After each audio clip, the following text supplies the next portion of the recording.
Assalamualaikum warahmatullahi wabarakatuh. Waalaikumsalam Waalaikumsalam warahmatullahi warahmatullahi wabarakatuh. wabarakatuh.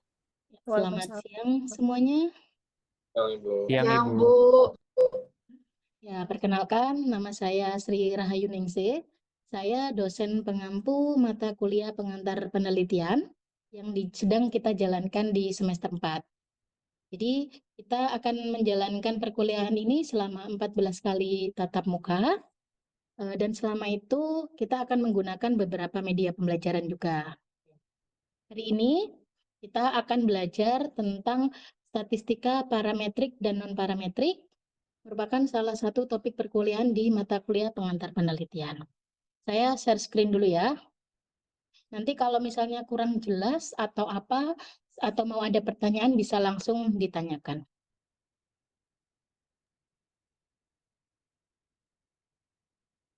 Oke. Ya. Hari ini kita belajar tentang statistik parametrik dan non-parametrik. Topik pembelajaran pada mata kuliah pengantar penelitian ini ada 11 topik yang akan diberikan selama 14 kali tatap muka. Jadi ada konsep dasar metode penelitian, perancangan proposal, dasar penelitian, prinsip dasar pengukuran, konsep dasar uji hipotesis, statistik parametrik dan non-parametrik, penelusuran sumber kepustakaan, sistem rujukan, daftar pustaka, etika penulisan, telaah kritis jurnal dan prinsip presentasi ilmiah, serta 1 kali presentasi tugas di akhir. Oke. Ini adalah semuanya topik perkuliahan yang akan kalian dapatkan selama 1 semester pembelajaran.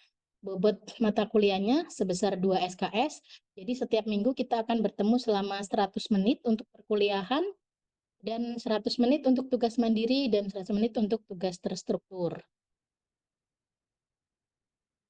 Ya, ini saat ini saya ada di pertemuan ke-7 tentang statistika parametrik dan statistik non-parametrik. Capaian pembelajaran yang diharapkan dari pertemuan ke-7 ini adalah mahasiswa mampu mengorganisasikan pemahaman tentang statistik parametrik dan non-parametrik untuk uji hipotesis satu variabel bebas. Jadi nanti di sini teman-teman akan mendapatkan apa itu perbedaan statistika parametrik dan non-parametrik, bagaimana memilih statistika parametrik dan non-parametrik pada penelitian kita, dan bagaimana menggunakan uji statistika parametrik dan non-parametrik pada satu variabel bebas. Oke. Indikator yang kedua yaitu mahasiswa mampu mengaplikasikan statistik parametrik dan non-parametrik uji hipotesis satu variabel bebas. Jadi nanti indikatornya teman-teman bisa memilih satu uji yang digunakan untuk penelitian yang teman-teman dapatkan. Oke, bentuk perkuliahannya di sini ada kuliah partisipasi, ada metode perkuliahannya, ada kooperatif dan kolaboratif learning, dan ada diskusi. Jadi nanti saya akan memberikan kuliah dan di akhir kita akan melaksanakan diskusi. Media pembelajarannya ada sinkronus dan asinkronus. Kalau yang sinkronus, pembelajaran jarak jauh yang waktunya sudah ditentukan, jadi menggunakan Zoom meeting, nanti linknya akan dikirimkan oleh sekretariat dosen ke teman-teman di angkatan 2022. Yang asinkronus, pembelajaran jarak jauh, nanti tugasnya bisa melalui di kelas. Oke. Oke. Hari ini kita akan mulai mempelajari tentang statistika parametrik dan non-parametrik, tapi kita awali dulu dengan statistika inferensial. Statistika inferensial adalah statistik yang digunakan untuk menganalisis data sampel dan hasilnya akan digeneralisasikan atau diinferensialkan kepada populasi di mana sampel itu diambil. Jadi kalau teman-teman nanti penelitian sudah mengambil sampel dari populasi yang besar, terus data sampelnya itu dianalisis, data dari sampel tersebut bisa kita generalisasikan atau kita baca untuk populasinya dengan satu syarat sampel tersebut diambil secara acak. Nah, analisis data yang digunakan itu ada 2. Yang pertama statistik parametrik, dan yang kedua statistik non-parametrik. Statistik parametrik adalah statistik yang digunakan pada variabel yang berskala minimal interval, berarti bisa interval, bisa rasio, dan berdistribusi normal. Oke, teman-teman masih ingat di sini skala interval itu skala yang apa? Skala interval, skala yang Yang memiliki tidak ciri apa saja? yang tidak ada nilai nol mutlaknya ya, Ibu. Tidak memiliki nilai nol mutlak. Selain itu, dia bisa membedakan, dia ada tingkatan, dan tidak memiliki nilai nol mutlak. Tidak bisa ditambah, tapi tidak bisa dikali atau dibagi. Jadi, teman-teman kalau misalnya nilai IQ orang itu 70, ada satu orang yang 70, satu orang yang 140, bukan berarti yang 140 itu 2 kali lipat lebih pintar daripada yang 70. Itu interval. Kalau rasio memiliki nilai nol mutlak. Nah, kalau kita melihat normalitas, karena syaratnya harus berdistribusi normal, teman-teman bisa melihat grafik di samping ini, grafiknya simetris. Jadi kalau simetris itu nilai rata-rata, minnya, nilai tengahnya, mediannya, dan nilai yang paling sering muncul itu nilainya sama. Kalau nilainya sama atau hampir sama, itu bisa disimpulkan sementara berarti dia berdistribusi normal. Kalau kita mau memastikan mana sih dia benar-benar berdistribusi normal atau tidak, kita bisa menggunakan uji statistik yang biasa kita gunakan, yaitu uji Kolmogorov-Smirnov ataupun uji Lilliefors. Itu statistik parametrik. Oke. Nah, jenis-jenisnya ada uji T. Uji T itu ada 3. Uji T satu sampel, independent t-test, dependent t-test. Ada uji ANOVA. ANOVA itu ada 2, ANOVA satu arah dan ANOVA 2 arah.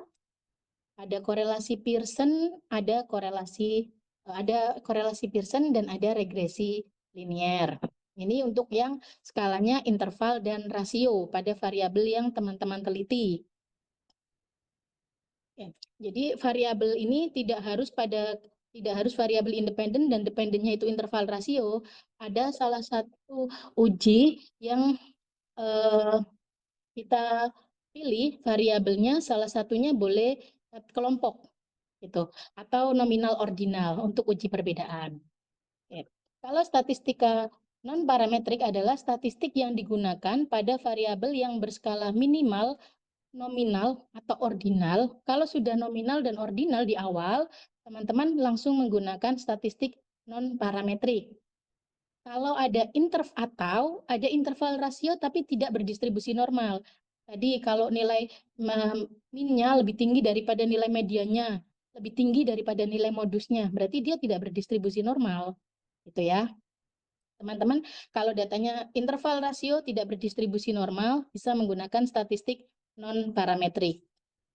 Atau yang dari awal memang nominal ordinal gitu ya. Oke. Statistik parametrik dan non parametrik. Non parametrik, kalau tadi kita sudah jelaskan yang parametrik, jenis-jenisnya, ini yang non parametrik. Jenis-jenisnya ada uji Mann-Whitney, Wilkinson rank test, Kruskal-Wallis, dan uji korelasi Spearman, juga korelasi dan regresi logistik. Sampai di sini bisa diterima. Ada pertanyaan? Apa itu statistik parametrik dan statistika non parametrik? Ada pertanyaan pertama? Ada Izin, pertanyaan? Oke, silakan disebutkan nama dan NPM-nya. Saya Charlie Pramesti Nabila Maharani dengan NPM 109220003, izin untuk bertanya Ibu. Pertanyaan saya adalah apa perbedaan paling mendasar antara uji parametrik dan non-parametrik dan kapan kita sebaiknya memilih salah satu dari keduanya dalam penelitian Ibu? Oke, jadi basic mendasarnya ada pada skala datanya. Kalau skala data dari suatu variabel itu sudah di awal nominal ordinal, berarti langsung menggunakan statistik non-parametrik. Kalau interval dan rasio, kita tentukan dulu dia normal atau tidak. Kalau normal, kita menggunakan parametrik. Kalau tidak normal, menggunakan non-parametrik. Jadi, normal dan tidak normalnya kita bisa tentukan setelah kita mendapatkan data. Jadi kalau belum dapat data, kita belum tahu dia normal atau tidak. Jadi kita tulis dua-duanya kalau misalnya di proposal. Bisa diterima, Charlie? Baik, Ibu bisa diterima. Terima kasih, Iya. Ibu. Oke, saya lanjutkan ya. Nah, setelah saya menjelaskan jenis-jenis uji tadi, mungkin teman-teman akan bingung gitu bagaimana cara memilihnya. Nah, jadi di sini awalnya teman-teman tentukan dulu tujuannya apa. Melihat perbedaan, melihat hubungan, atau melihat pengaruh. Setelah itu, tentukan skala data dari variabelnya. Kalau skala datanya sudah tahu nominal, ordinal, interval, rasio, nah, kita bisa menentukan jenis ujinya. Tapi ada case khusus kalau dia melihat perbedaan, kalian harus melihat berapa kelompok yang dibedakan, gitu ya. Untuk menolong ini, kita bisa menggunakan tabel ini. Nah, ini yang di paling kanan ini adalah tujuannya melihat perbedaan atau melihat hubungan. Kalau melihat perbedaan ini satu kelompok, dua kelompok, lebih dari dua kelompok. Ini yang di bawah ini hubungannya bukan sebab akibat dan sebab akibat. Kalau kelompok bebas itu yang bagaimana ya, Kalisa? Kalau ada dua kelompok bebas itu yang bagaimana, Kal? Kalisa, Syahwa, Salsabila? Kalisa, Salwa, Ali mungkin Li yang kelompok bebas. Izin menjawab Ibu. Kelompok bebas itu berarti yang diteliti orang atau sampelnya tuh beda orang gitu, beda kelompok gitu ya, Bu? Dalam dua kelompok itu orangnya berbeda gitu ya, Li ya. Iya. Ya, kalau seperti itu berarti ada dua kelompok, ada dua kelompok yang diukur skalanya numerik, berarti kita bisa menggunakan uji T2 sampel. Nah, terus kalau misalnya datanya sudah langsung nominal ordinal, bisa langsung melihat yang di paling kanan, yang analisis data kategorik. Nah, kalau uji T2 sampel bebas itu tidak normal, berarti langsung dipakai di kanannya ya, Wilkinson, Mann-Whitney. Ini saya kasih satu contoh. Oke, ini ada satu ilustrasi atau soal. ASI eksklusif itu berperan dalam kenaikan berat badan baduta. Pada posyandu A, itu ada 15 baduta yang mendapatkan ASI eksklusif dan 18 yang tidak mendapatkan ASI eksklusif. Dan penelitian ini bertujuan untuk melihat apakah ada perbedaan berat bayi baduta yang berusia 6 bulan yang mendapatkan ASI eksklusif dan tidak mendapatkan ASI eksklusif. Ini datanya ada di kanannya. Naila, kalau dari data ilustrasi ini, ini tujuannya untuk melihat apa? Perbedaan berat badan, Bu. Perbedaan berat badan. Kelompoknya ada berapa? Bayi. Ada 2, Bu. Ada 2. Berat badan bayi skalanya berarti? Rasio. Rasio, oke. Kita udah tahu tujuannya untuk melihat perbedaan, kelompoknya ada 2, skalanya rasio. Nah, berarti kita bisa menggunakan uji T independent t-test atau uji T sampel bebas. Nah, sebelumnya kita harus melihat dia berdistribusi normal atau tidak. H0-nya kita buat data berdistribusi normal. H1-nya data tidak berdistribusi normal. Kita lihat p-value-nya dibandingkan dengan signifikansinya. Naila, ini p-value-nya berapa dari hasil Kolmogorov-Smirnov? Yang di kanan bawah ini signifikansinya berapa, Nay? 0,200. 0,200. Lebih besar atau lebih kecil daripada 0,05? Lebih besar. Lebih besar. Jadi kalau lebih besar, H0-nya diterima. Jadi datanya berdistribusi normal. Oke, karena datanya sudah normal, kita bisa melakukan independent test. Kita buat H0-nya. Tidak ada perbedaan berat bayi yang mendapatkan ASI dan tidak mendapatkan ASI eksklusif. H1-nya. Kita buat master entry-nya seperti di kanan ini. Setelah itu kita entry, kita analisis. Tahapannya seperti ini. Compare mean, independent sample. Terus kita masukkan variabel berat badan itu ke tes variabelnya. ASI-nya ke grouping variabel. Terus kita kasih coding 1 dan 2. Hasilnya seperti ini. Tapi sebelum ke sana, teman-teman harus melihat homogenitas. Homogenitasnya sama nih. dengan yang H0 tadi, H0-nya homogen, H1-nya data heterogen. Nah, ini ada Levin testnya. Kalisa, Levin testnya p-value-nya berapa, Kal? Kalisa?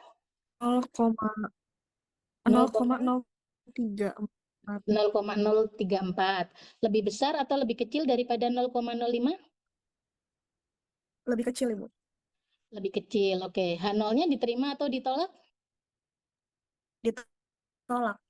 H0-nya ditolak, berarti H1-nya diterima, data heterogen. Jadi kalau data heterogen, kita harus membaca yang paling bawah, equal variant not assumed, paling bawah ini p-value-nya yang kita baca. Oke. P-value-nya kita baca yang bawah. Kalisa lanjut lagi nih, Kal. P-value untuk t-test for equality of means, p-value-nya berapa? 0,680. 0,680. Berarti lebih besar atau lebih kecil daripada 0,05? Lebih besar, Ibu. Lebih besar. Berarti H0-nya diterima atau ditolak? Diterima. Diterima. Kesimpulannya? Kesimpulannya, tidak ada perbedaan berat bayi yang mendapat ASI dan tidak mendapat ASI. Nah, tidak ada perbedaan berat bayi yang mendapatkan ASI dan tidak mendapatkan ASI ya. Oke. Ini kita sudah mendapatkan tentang pengertian perbedaan statistik parametrik, non-parametrik, terus bagaimana kita memilih uji statistika parametrik dan non-parametrik. Sebelum ke tugas selanjutnya, ada pertanyaan nggak? Izin bertanya, Ibu. Oke, Ali silakan. Saya Muhammad Sulaiman Ali dengan NPM 1922010. Ya. Ibu tadi kan contohnya adalah yang variabelnya cuma satu itu, Bu ya. Saya punya penelitian saya itu variabelnya ada banyak, Ibu. Saya meneliti 2 kelompok, pasien DM dengan CKD dengan HD dan pasien DM dengan CKD saja tanpa HD. Dan variabel yang saya teliti itu ada usia, berat badan, lama diabetes, nilai HB-nya, terus albuminurianya, ureum dan kreatinnya, Ibu. Nah, itu bagaimana cara menentukan variabelnya saya itu, Bu? Kalau yang variabelnya ada banyak. Terima kasih, Ibu. Baik, terima kasih Muhammad Sulaiman Ali atas pertanyaannya. Jadi variabel penelitian Ali ini lumayan banyak ya, Ali ya. Variabel X-nya lebih dari satu, variabel Y-nya tadi CKD pada diabetes mellitus yang HD dan tidak HD gitu ya. Nah, bagaimana kita menentukan uji statistikanya? Yang pertama kita melihat tujuannya dulu, mau melihat pengaruh atau mau melihat hubungan atau mau melihat perbedaan. Jadi kalau saya dengar dari pertanyaannya Ali, berarti untuk melihat pengaruh ya, berarti faktor apa sajakah yang berpengaruh terhadap kejadian HD pada pasien CKD yang diabetes mellitus tipe 2 gitu. Nah, yang pertama, yang pasti kalau Ali mau melihat faktor resiko, kita harus menganalisis itu semua dengan analisis multivariat, di mana variabel X-nya lebih dari satu, dan kita lihat variabel Y-nya. Y-nya itu adalah CKD dengan HD, CKD tidak dengan HD. Nah, berarti ada dua. Berarti kalau mau melihat hubungan sebab akibat, Y-nya ada dua, berarti kalau variabel Y-nya ini sudah kategorikal, tidak usah melihat yang parametrik atau yang semi ini, langsung ke kanan. Regresi logistik binomial. Itu. Regresi logistik binomial berarti untuk variabel Y-nya yang kategorinya 2. Tapi kalau kategorinya ada 3, itu regresi logistik ordinal. Nah, Ali bisa langsung melakukan analisis, faktor X-nya dimasukkan dianalisis secara bersamaan menggunakan analisis regresi logistik binomial. Atau untuk melakukan analisis regresi logistik binomial itu multivariatnya, Ali harus melakukan analisis satu-satu dulu. Usia dengan kejadian CKD, kreatinin dengan kejadian CKD, itu bisa menggunakan beberapa analisis yang dilakukan sebelumnya. Misalnya, ada perbedaan nggak antara umur orang yang CKD dengan HD dengan CKD dengan tidak HD? Itu seleksi bivariatnya. Jadi nggak langsung multivariat, ada bivariatnya terlebih dahulu. Mungkin untuk menjawab juga di tujuan khususnya ya, Ali ya. Itu di tujuan khusus bisa menggunakan uji T 2 sampel bebas atau uji Wilkinson-Mann-Whitney. Ada nggak di variabel X-nya yang skalanya ordinal atau nominal, Ali? Ada Ibu yang jenis Apa? kelamin. Ya, jenis kelamin lah. Kalau variabel X-nya Ali itu jenis kelamin, terus Y-nya itu CKD-HD, CKD dengan tidak HD, berarti untuk seleksi bivariatnya bisa menggunakan uji chi-square. Tuh. Oke, bisa dipahami? Bisa Apa ada Ibu, terima pertanyaan kasih lagi? Ibu. Oke, baik, terima kasih. Satu pertanyaan lagi mungkin dari teman-teman. Ada satu pertanyaan Bu, lagi, silakan. tanya Bu. Ya, silakan disebutkan namanya. Saya Naila Aulida Putri dengan NPM 1092049, Bu. Izin Ya. bertanya, misalnya saya mau melakukan penelitian dengan desain ini pre dan post eksperimental, Bu, tapi tanpa kelompok kontrol. Apakah penggunaan uji beda seperti menggunakan Peretti test atau Wilcoxon itu sudah cukup kuat atau perlu pendekatan lain seperti regresi linear gitu, Bu? Terima kasih banyak, Bu. Oke, baik. Terima kasih Naila Awalida atas pertanyaannya.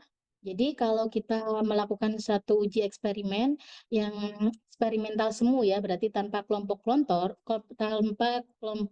kontrol, kita bisa menggunakan yang uji T berpasangan. Apakah sudah cukup kuat? Kalau kita sudah mengontrol semua bias yang kemungkinan akan terjadi, itu sudah bisa kita gunakan untuk uji T berpasangan. Kalau mau menggunakan uji regresi ataupun baik itu linear ataupun logistik nantinya, itu harus dipastikan bahwa perubahan itu juga memberikan efek gitu ya. Tapi kalau semua variabel kontrolnya sudah selesai dikontrol atau di kriteria inklusi dan eksklusi, berarti teman-teman Naila sudah bisa menggunakan uji T berpasangan saja. Oke. Oke, Naila, Baik, Bu. ada Terima kasih pertanyaan banyak. lagi? Nah, kalau nggak ada, Dari Bu sudah cukup. oke, kalau nggak ada, saya lanjutkan dengan tugasnya ya. Ada tugas karena kita ada satu tugas terstruktur yang harus kita kerjakan. Tugasnya ini menyambung dari pertemuan-pertemuan sebelumnya. Ada satu tugas yang nanti harus kalian upload di virtual class, yaitu tugasnya menyusun dan melengkapi bab 3 penelitian pada poin analisis data statistik. Jadi bab 3 yang sudah kalian kerjakan itu dilengkapi data analisis data penelitiannya. Nah, penilaian saya nanti yang formatifnya saya akan memberikan nilai bobot sebesar 10%, nanti yang sumatifnya akan ada umpan balik untuk tugas tersebut. Ini adalah tugas yang diberikan untuk melengkapi tugas-tugas yang sebelumnya diberikan di pertemuan 1 sampai pertemuan 7. Nah, ada pertanyaan untuk tugasnya? Tidak, Bu. Tidak. Ada, Bu. Oke, kalau tidak ada, perkuliahan ini sudah selesai, tapi saya simpulkan dulu ya, apa yang sudah kita pelajari dari depan sampai belakang tadi, bahwa statistika parametrik itu digunakan untuk data yang berskala interval dan rasio dan berdistribusi normal. Kalau non-parametrik itu digunakan untuk data yang nominal ordinal atau interval rasio tidak berdistribusi normal. Nah, banyaknya uji statistik itu teman-teman harus menentukan dulu. Karena terlalu banyak, kita harus menentukan tujuannya apa, skala datanya apa, baru kita bisa menentukan atau memilih uji statistik yang digunakan. Teman-teman harus menentukan dulu tujuan yang benarnya seperti apa. Jangan sampai tujuannya salah. Tujuannya mau melihat perbedaan, tapi ditulisnya melihat hubungan gitu kan. Itu sesuatu hal yang berbeda. Mau melihat pengaruh juga harus dipastikan apakah variabel X itu benar-benar mendahului terjadinya Y. Jadi dalam menentukan uji statistik itu kita memang susah-susah gampang ya. Teman-teman harus dibekali dengan skala data yang benar. Kalau kita salah menentukan skala data atau skala pengukurannya, teman-teman juga salah dalam memilih ujinya. Jadi teman-teman harus pastikan dulu ilmu yang sudah diberikan sebelumnya itu tidak menguap begitu saja ya. Oke. Jadi yang pertama, tujuan harus jelas, terus skala datanya harus jelas, kelompok kalau mau melihat perbedaan, dilihat dulu kelompoknya ada berapa, satu kelompok, dua kelompok, atau lebih dari dua kelompok.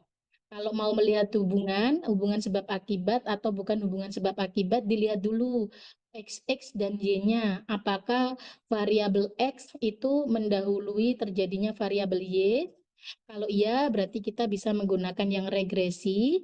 Kalau tidak, berarti kita menggunakan uji hubungan terlebih dahulu. Ingat ya, pengaruh itu harus didahului dengan ada hubungan. Ada hubungan belum tentu ada pengaruh. Ada pengaruh sudah pasti ada hubungan. Ya, itu kesimpulan untuk perkuliahan hari ini. Jadi nanti teman-teman persiapkan untuk tugas yang tadi diberikan. Tolong dikoreksi lagi dari bab 1 sampai bab 1 tujuan penelitiannya apa, manfaatnya apa, terus dilihat di kerangka teorinya. Setelah kerangka teorinya jadi kerangka konsepnya dilihat, baru ke bab 3, dilihat desainnya seperti yang perkuliahan kemarin. Kalau desainnya sudah jelas, lihat definisi operasionalnya, tentukan skala datanya, baru kita menentukan statistik ujinya. Oke, untuk itu teman-teman nanti bisa langsung cek kelasnya masing-masing. Jadi cek di sana, upload di sana, dan kami akan memberikan umpan balik di sana. Oke? Kalau teman-teman sudah jelas, apakah sudah jelas?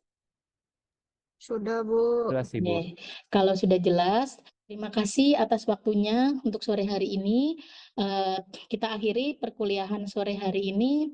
Terima kasih atas waktunya. Selamat sore. Baik, Bu. Sore, Bu. Assalamualaikum warahmatullahi wabarakatuh. Waalaikumsalam warahmatullahi Terima kasih, wabarakatuh. Bu. Terima kasih banyak, Ya, Ibu. sama-sama.